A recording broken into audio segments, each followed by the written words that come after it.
मेरठ की मुस्कान रस्तोगी ने अपने पति को मारा, उसके शरीर के टुकड़े किए, सीमेंट से भरे ड्रम में उनको छिपा दिया। किसी को कानो कान भनक तक नहीं हुई।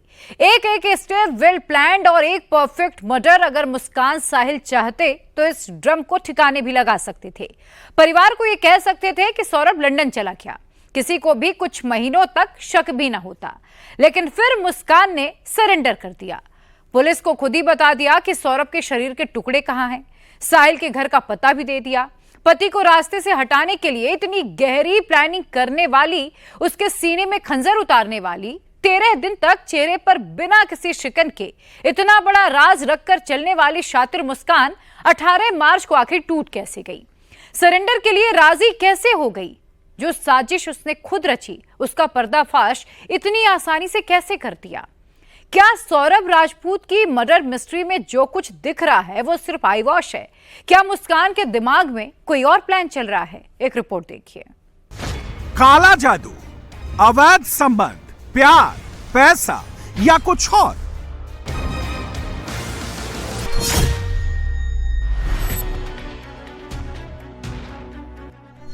सौरभ राजपूत की हत्या की वजह क्या है?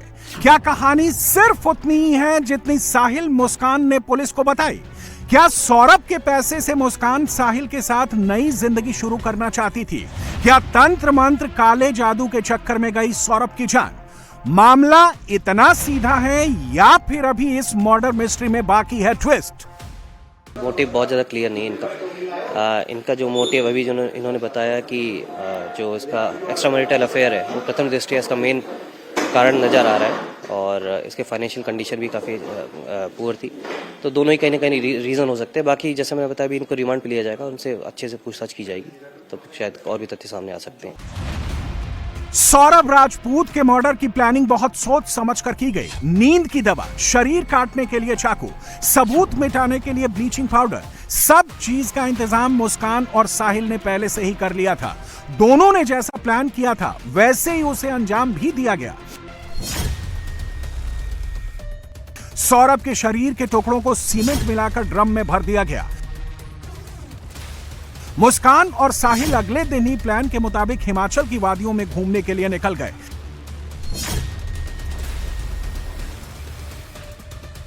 न आस पड़ोस को शक हुआ, न सौरभ और मुस्कान के परिवार को, यानी द परफेक्ट मर्डर।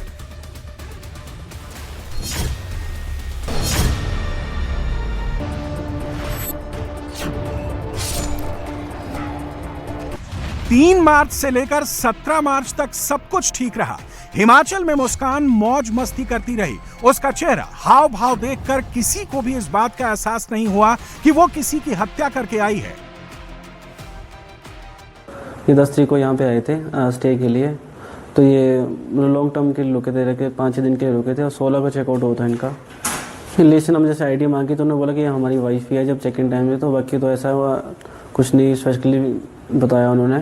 तो जैसे जो सिंपल प्रोसीजर होता है, आईडी वगैरह दी उन्होंने और वैसे चेक इन हुआ उनका, और उनके साथ उनका ड्राइवर था, बाकी और कोई भी नहीं था। इसलिए वो कमरे में रहते थे ज़्यादा अपना टाइम ना, मतलब बाहर भी कम ही जाते थे, तो मतलब ज़्यादा वो कमरे में रहते थे। व्यवहार ऐसा था कि मतलब यहाँ तो मिलते जुलते नहीं थे किसी से ना, मतलब 5 दिन तक यहाँ पे रहे तो किसी से मिलते जुलते नहीं थे यहाँ पे ना। वो तो कभी मतलब दिन में एक आधा बार निकलते थे बाहर, बाकी उनका जो भी मतलब खाना वगैरह रूम में ही जाता था। मतलब उनका बाहर मतलब लोगों से इतना मिलते नहीं थे वो, मतलब जैसे स्टाफ वगैरह इतना बातचीत नहीं थी उनकी। तो जब भी बात आती तो ड्राइवर को लेके जाते थे और ड्राइवर को ही साथ में लाते थे, गाड़ी में बुलाना जाना रहता था उनका। हम जैसे चेक इन टाइम में पूछते हैं कि कहाँ से आए हैं, कहाँ जाना आपने, तो सिंपली उन्हें ये बताया कि मनाली से आए हैं और वापस यूपी जाना है। सब कुछ इतना परफेक्ट था। मुस्कान को सौरभ को मारने का कोई मलाल नहीं था। सौरभ के परिवार को कोई शक नहीं था। वो यही समझते रहे कि सौरभ लंदन लौट गया। फिर ऐसा क्या हुआ कि मां पिता के सामने अचानक मुस्कान टूट क्यों गई? क्या मुस्कान को डर था कि वो पकड़ी जाएगी? क्या मुस्कान को पश्चाताप हुआ? क्या मुस्कान के पास एग्जिट प्लान नहीं था, या फिर मुस्कान का इरादा कुछ और है? क्या पुलिस के सामने सरेंडर ही मुस्कान का एग्जिट प्लान है? हो सकता है उसके बाद ये कुछ नई प्लानिंग बता देते कि वो तो वहीं रह के मर गया या कुछ हो गया, गुमराह हो गया, फोन वहीं छोड़ आती। वो पता नहीं उनके घर वालों की क्या बाद में प्लानिंग बनी कि तुम वापस आ जाओ और अपने आप को सरेंडर कर दो, और उसके पीछे भी पता नहीं इनके क्या लॉजिक है। अपनी लड़की को ऐसे सरेंडर कोई नहीं करवाता। ये सब जैसा भी हुआ इसके पीछे अभी भी क्या उसके कारण और मंशा है वो तो वही लोग बता सकते हैं। ये बात अब भी किसी के गले से नहीं उतर रही कि मुस्कान ने सौरभ की हत्या का कबूलनामा खुद किया, अपने प्रेमी साहिल को पकड़वा दिया। इस कहानी में कई पेच है, तार बहुत उलझे हुए हैं। इस मर्डर मिस्ट्री को समझने के लिए इसके 3 किरदारों को समझना बहुत जरूरी है। पहला किरदार मुस्कान रस्तोगी, दूसरा किरदार सौरभ राजपूत, तीसरा किरदार साहिल शुक्ला।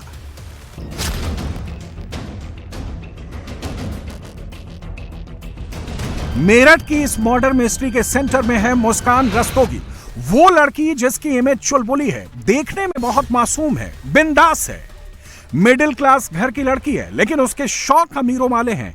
अच्छे कपड़े, मॉडर्न लाइफस्टाइल, पार्टी, मौज मस्ती वाली जिंदगी का सपना उसने हमेशा देखा था, लेकिन उसे पूरा करने के लिए करियर की तरफ ध्यान नहीं दिया। मुस्कान ने सिर्फ 9वीं तक पढ़ाई की और फिर उसने पढ़ाई छोड़ दी। इसके बाद उसकी जिंदगी में आया सौरभ राजपूत।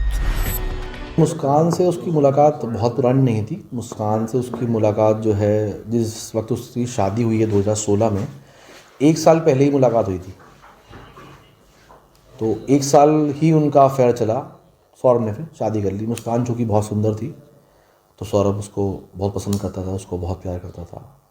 मुस्कान सौरभ के पैसे के पीछे थी डे 1 से ही, क्योंकि सौरभ अपने घर से फाइनेंशियली बहुत अच्छा था। शुरू से हम देखते थे बढ़िया बाइक, बढ़िया पैसा खर्च करना, पार्टी जोन वाला बंदा था, मौज मस्ती, ये सब था सौरभ का। सौरभ के परिवार में पैसे की कोई कमी नहीं है। पिता सरकारी अफसर थे, भाई का ट्रांसपोर्ट का काम था, बहन भी जॉब करती है और खुद सौरभ मर्चेंट नेवी का कोर्स कर रहा था। यानी अच्छी लाइफस्टाइल के लिए यहां सब कुछ था।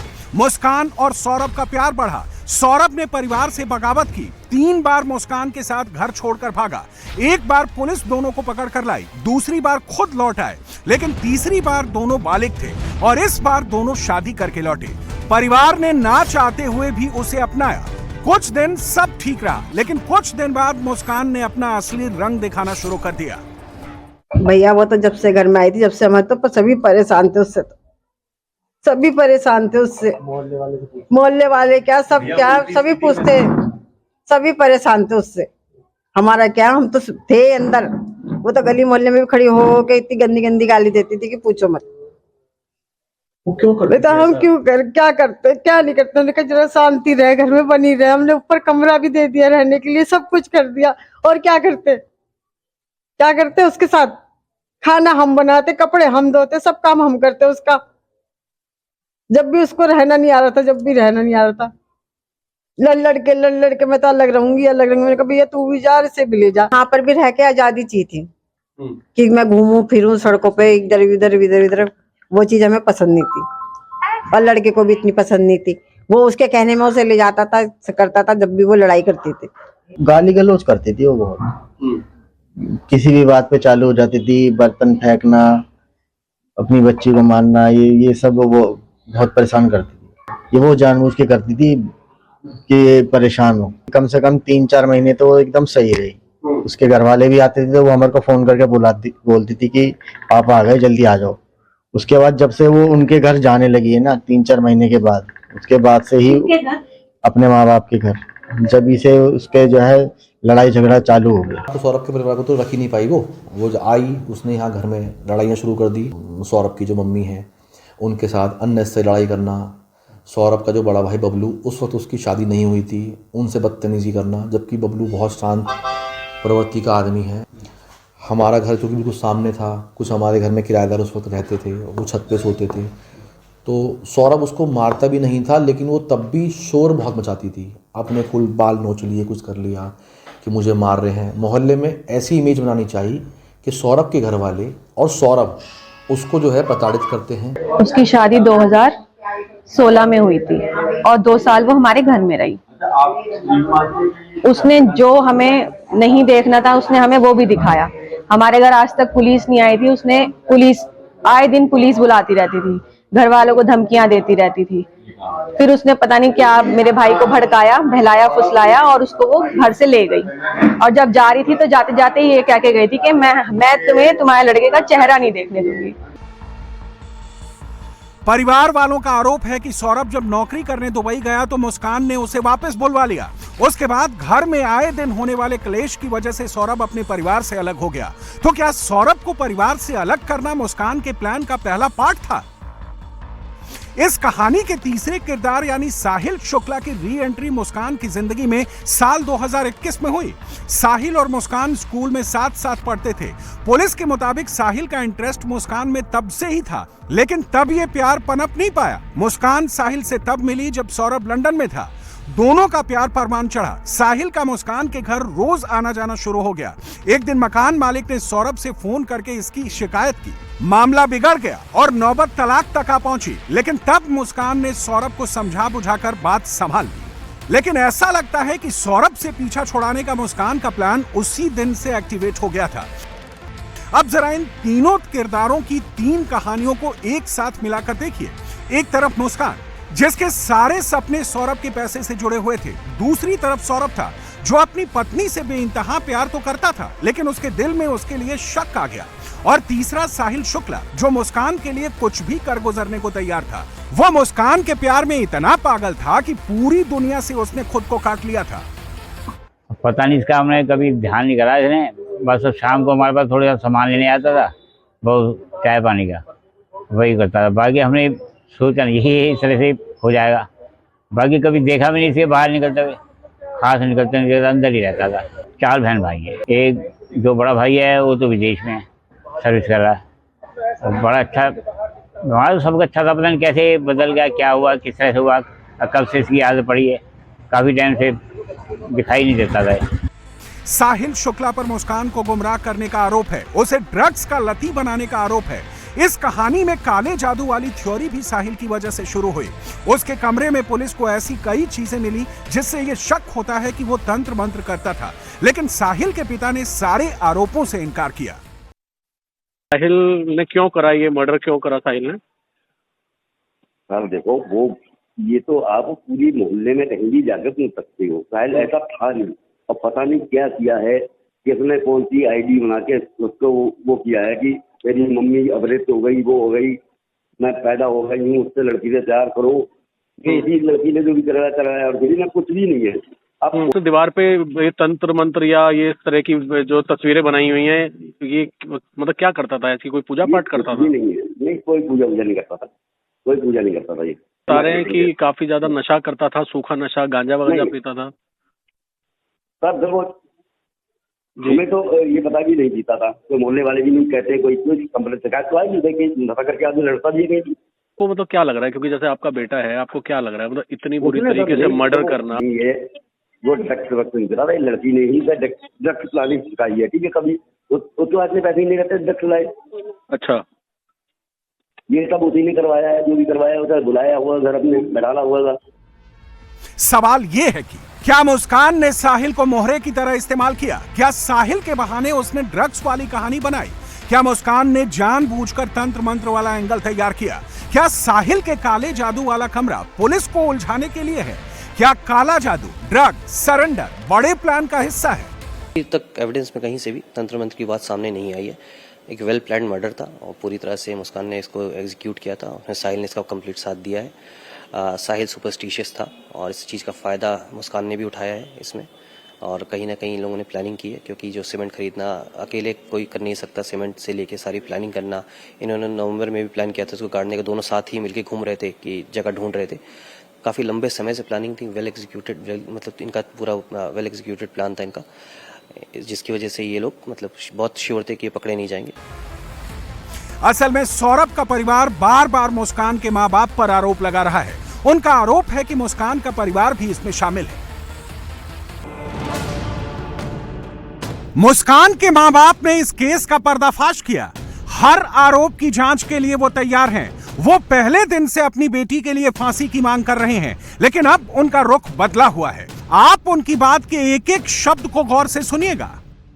अगर मेरे को कुछ हो जाए, जो भी है, मैंने अपने मोबाइल में अपने सब कुछ लिख रखा है, लेकिन वो मोबाइल हमें दिखाती नहीं थी, लॉक रखती थी, कभी दिखाया नहीं उनने हमें। की बह की बातें कर रही थी और उसने हमें कुछ अजीब सा नाम लिया था, कलम पिशाचनी के बारे में आप जानते हो मम्मी? उसने मुझे लिख के मैसेज भेजा था, लिखा हुआ मेरे मोबाइल में है। गारंटेड ये नॉर्मल नहीं है, चाहे तो ये साइको हो गई है। तंत्र मंत्र की तरफ भी जो इसने झुकाव करा है अपना, वो साहिल की वजह से ही हुआ है। क्योंकि हमारे परिवार में ना तो इन चीज़ों को माना जाता और बच्चों को ये समझाया जाता है इस चीज़ से हमेशा दूर रहना। ये किसी के लिए सही नहीं कर सकते। फांसी होनी चाहिए देखिए, लेकिन इसका पहले मेडिकल भी होना चाहिए शोभी का। अब जैसे हमें वो आ रहा है, केवल मैं चाहती हूँ उसे भी फांसी हो, लेकिन एक ये जस्टिस जरूर चाहती हूँ कि उसका मेडिकल हो जाए। क्योंकि अब जो बातें सामने आ रही है ना, ये पता है कि ये उसके टच में हुआ है, सब कुछ साहिल के टच में हुआ है। और पता नहीं उसने भी क्या मोबाइल से ये तंत्र विद्या वगैरह करी हैं नहीं करी हैं, ये हमें नहीं मालूम। लेकिन उसका एक बार मेडिकल ज़रूर हो जाए, उसका माइंड स्टेट का पता चलना चाहिए। केवल